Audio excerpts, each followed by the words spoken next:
Welcome back, everybody, to the Skift Travel Podcast. I'm Skift's editor-in-chief, Sarah Kopit.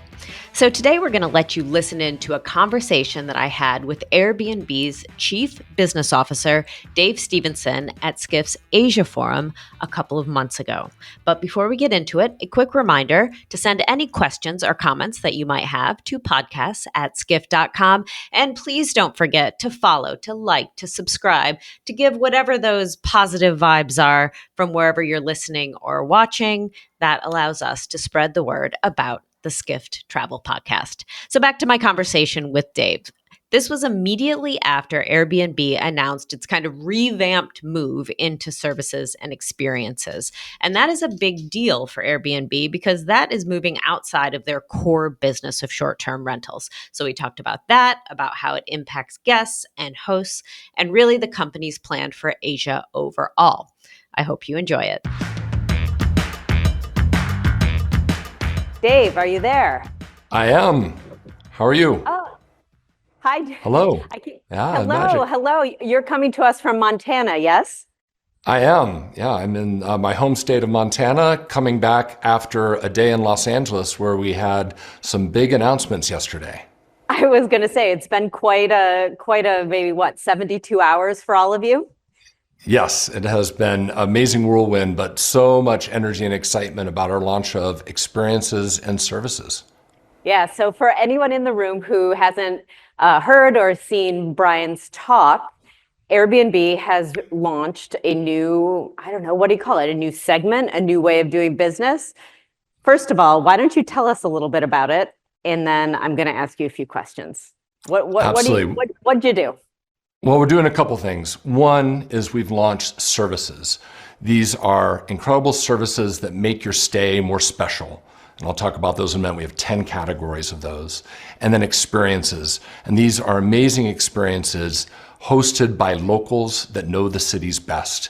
And so these are amazing experiences, high quality, interesting activities that people can do in cities all around the world. We've launched the services in over 250 cities and the experiences in over 650. And is a new chapter, right? We started trying to expand beyond stays. Back when I joined Airbnb back in 2019, Brian's always had this vision to do so much more.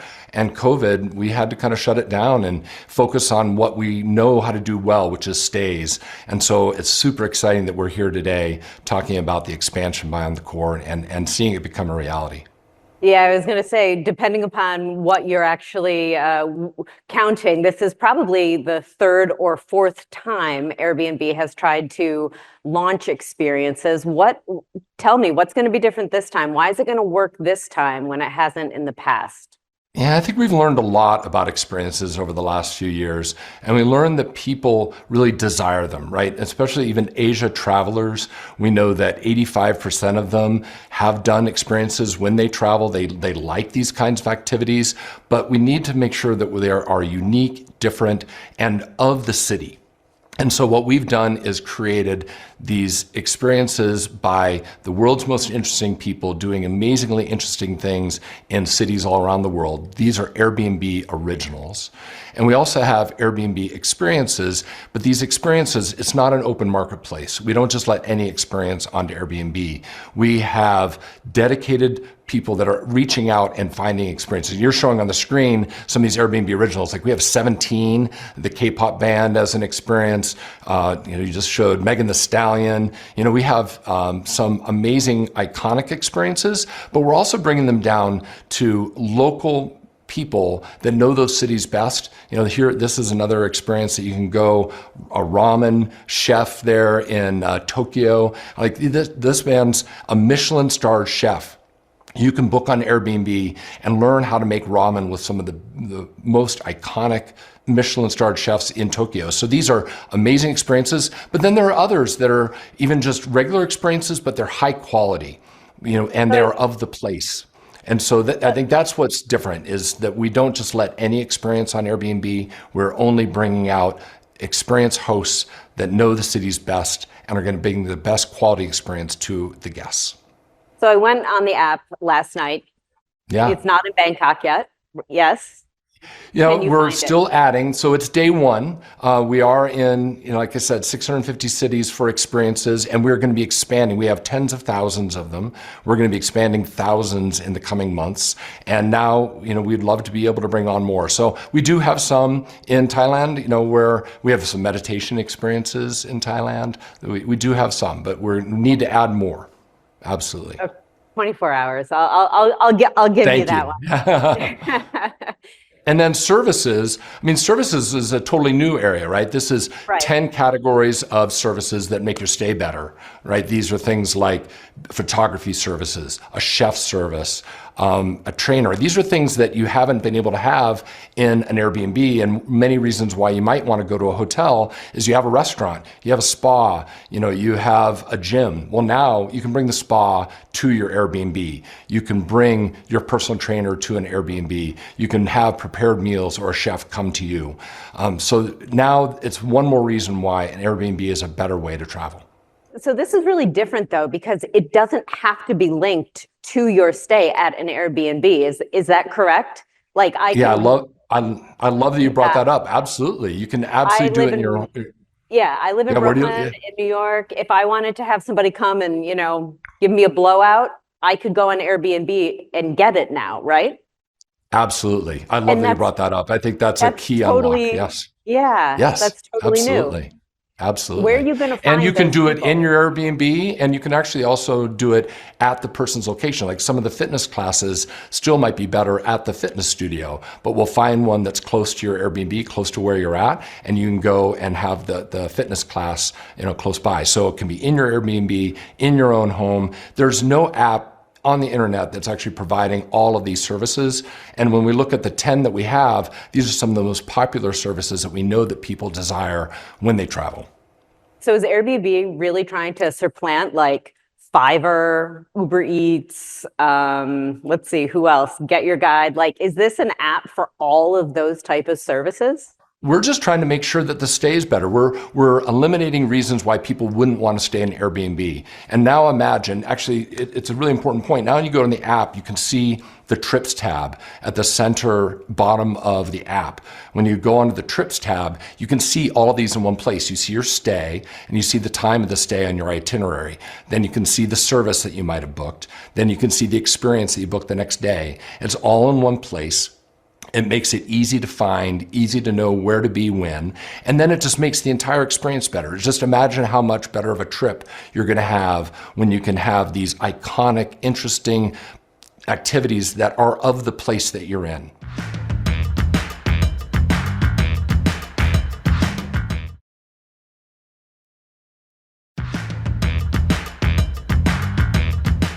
So we're going to get to a couple other topics now, but Sure. for those of you in the audience, if you have any questions for Dave, please pull out the app, send them on over, and we will get to them closer to the end of the talk. So I want to talk a little bit about politics now. Everyone's favorite topic, certainly mine at the moment.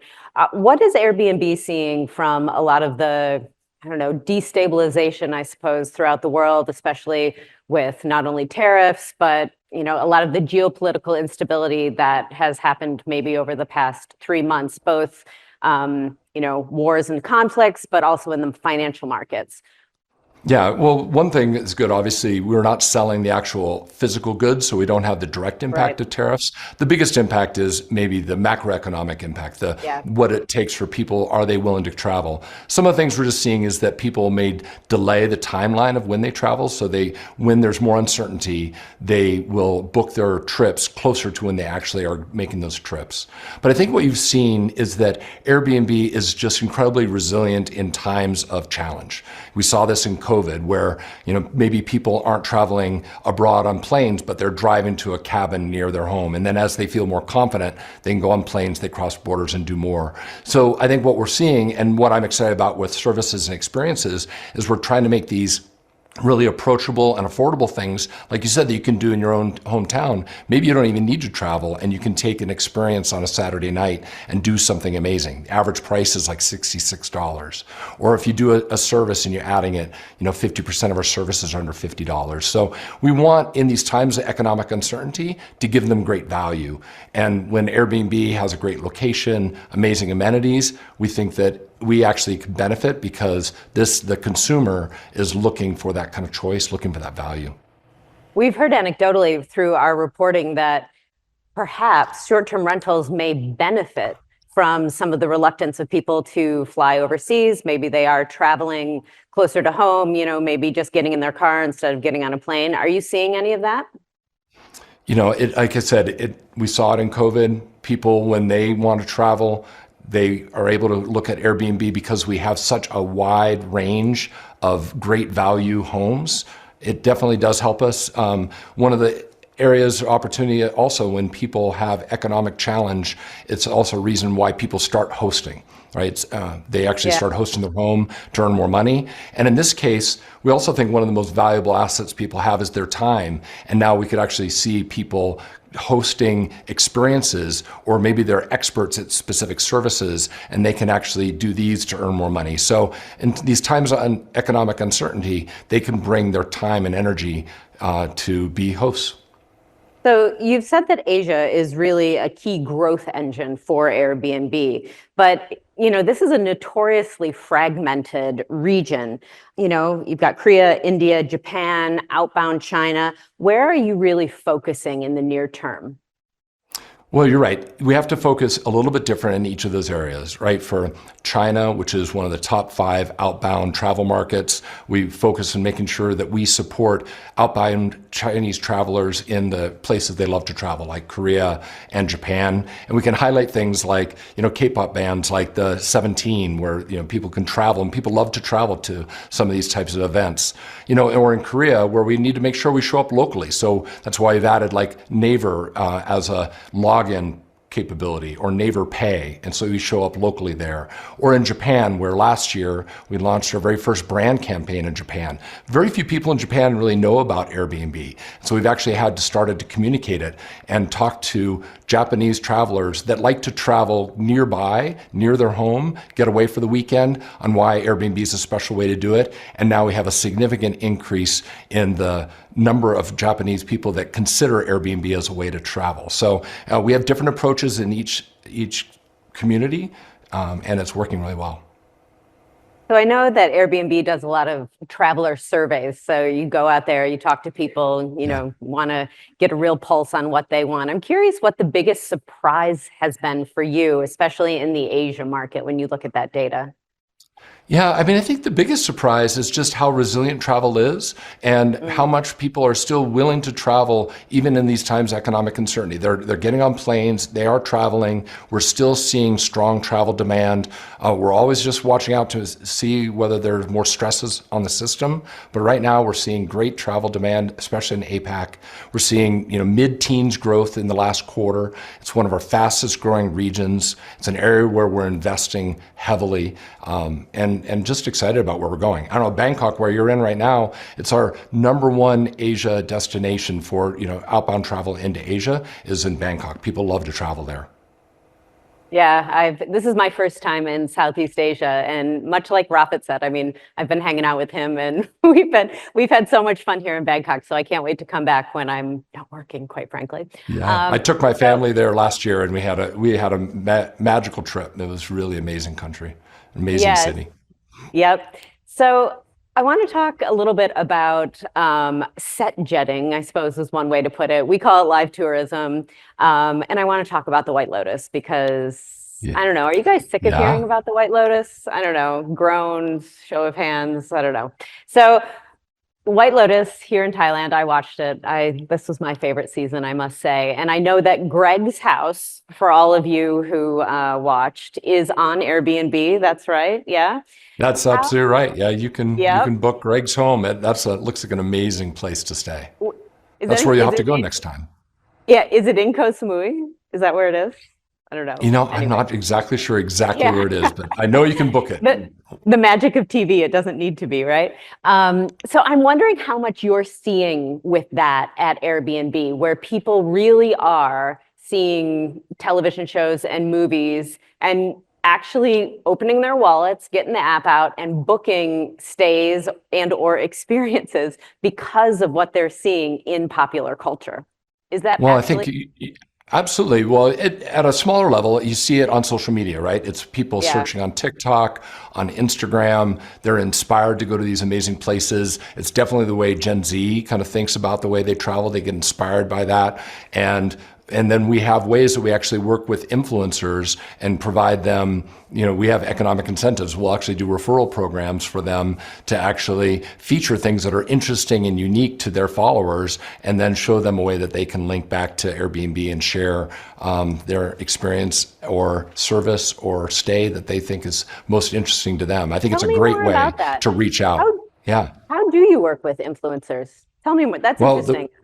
yeah, so we allow influencers to feature particular stays that they think are interesting, and then they can earn a commission for off of the stays that they recommend. Ah, very cool. Very cool. Yeah. I'm sorry, I cut you off. What else were you saying about No, the it's just I think pop I culture think you hit it influence? right on. It's like this, and this is why many of these iconic events, like why we feature things like Megan Thee Stallion, it really resonates with a part of the audience that is super excited about her as a creator and musician. I mean, she's even just more than a musician, and they come to Airbnb and think, wow, these are the things. She loves ramen, so now maybe I want to do a ramen experience. Or you can do other things like, I'm excited about the work that we're doing, even as simply as the Olympics, right? We'll be hosting again the Winter Olympics in Milan here coming up next winter, and it's just an exciting time to kind of connect sports fans from around the world to go to Italy, and which I'm a big skier, so I'm excited to be seeing the Winter Olympics there. Yeah, Lady Gaga's coming to town or to the area, I guess, on Sunday. We have some skifters who are going to see it. So I'm sure the Airbnb occupancy rate is lighting up right around there. It is those events, right? Taylor Swift was a huge driver of demand in Yeah. cities all around the world. We would have significant increase, 4 or 5x increase in demand when Taylor Swift was going to come into town. And they need Airbnbs, right? You can't always accommodate the number of people that need to travel to a given city. There aren't enough hotel rooms to actually accommodate them. And sometimes people also travel in a group. They travel with their family, they travel with multiple people, so they come to Airbnb. These events are an amazing way, and I can't share all of them with you today, but I'm excited. Over the coming days and weeks and months, we're going to be releasing and sharing with you a number of partnerships, events, and activities that we're going to be doing around the world. It's going to be really special, so I really want you to stay Yeah. tuned. So when this group of people who's sitting here in the audience with me, when Bangkok does really come online for experiences and services, how is the experience going to be different for them when they open that app? It's going to be What's it going to incredibly look high like? quality. It's going to resonate with the actual city. You're going to know and feel the best of Bangkok in that experience. It's not going to be a random activity that does not feel of the place. And how is Airbnb selecting and vetting that then? Well, we have teams actually on the ground in these cities all around the world that are Yeah. are often proactively reaching out to the most interesting people, doing the most interesting things in that community, working with them to create these experiences. These are what the Airbnb originals are. Now, thankfully, we've launched it, and now we can talk about it much more. And that many of these experience hosts are telling their friends because they know who's cool, interesting, and amazing in their own cities, and they're starting to recruit their friends to do the same thing. And so I think the word of mouth of this through our influencer community, through the community of our experts, is going to be the fuel that lights this up on fire. We have a couple of questions from the audience now. How do you control and ensure the quality of the services and experiences? Is that the same team as well? Yeah, so we do it in a number of ways. I mean, one, we just make sure that the person that is the host of the experience has the number of years of experience that differentiates them from others. Maybe what are the different awards that they might have? What are the certifications they have? Maybe they worked in a Michelin star restaurant. Maybe they have certain education background. We check on whether they have the right licenses, whether they have, and we'll do background checks as appropriate in given cities. We combine all those and we do them individually for all the different services we do, all the different experiences, and make sure that we can stand behind the hosts that are on the platform. Again, it's not an open marketplace. We don't just let anyone become a host. We actually either hand select, or if they are applying, we hand vet every single host on the platform. One more question. How does Airbnb plan to manage localization issues and the law? For example, short-term rentals are illegal in Thailand without a hotel license. Yeah. So we work with communities all around the world to follow the laws that they have put into place. We have a team on my team, it's called the Cities team, that helps ensure that hosts understand what the laws are and that we can support the hosts in enforcing the laws that as they're stated. Well, Dave, I think we are going to end it there. Thank you so much for joining us here in Bangkok, all the way from Montana. Yeah. Have a good day. Thank you for listening to the Skift Travel Podcast. Wherever you're listening, please make sure to subscribe. If you like what you're hearing, rate us 5 stars or leave us a positive review. It really helps get the word out about us, our podcast, and make sure that we can still continue to bring it to you free of charge every week. If you're watching on YouTube, be sure to like and subscribe. And don't forget to hit that notification bell as well. That way you'll know every time we have a new episode.